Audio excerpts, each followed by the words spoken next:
د پی ټی آی سپورټرانو او د عمران خان سپورټرانو په الیمین ګنداپور باندې هم اخر تنقید شروع کو.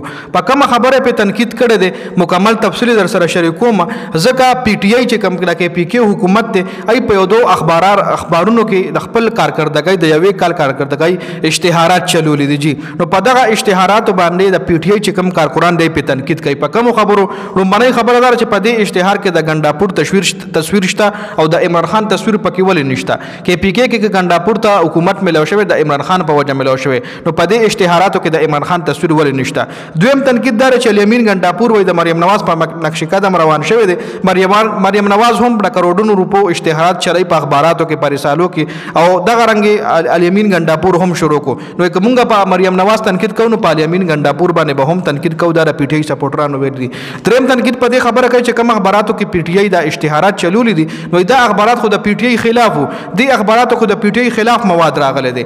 نو کله په میډیا باندې دا خبره ډیره زیاتې زیرګرد شوې. نو څه کسانو پکې د الیمین ګنداپور سایډ هم ایشته دي. بیا دا خبر مخې لراغو د کې پی کې چې کومه محکمه اطلاعات اداره ده دا خبر ایزه په اخباراتو کې ورکړي چې الیمین ګنداپور بدنام کی او دا اشتهارات وای د الیمین ګنداپور د اجازت نه بغیر چلولې دي. نو په میډیا باندې ډیر تنقید نه پس محکمه اطلاعات په ایکشن کې راغلي ده او سیکریټری انفارمیشن وزیر د خپل عہدې نه لری کړی دی جی. نو دا مکمل اپډیټ خو خپل رائے ضرور کمنټ کړئ ما سره.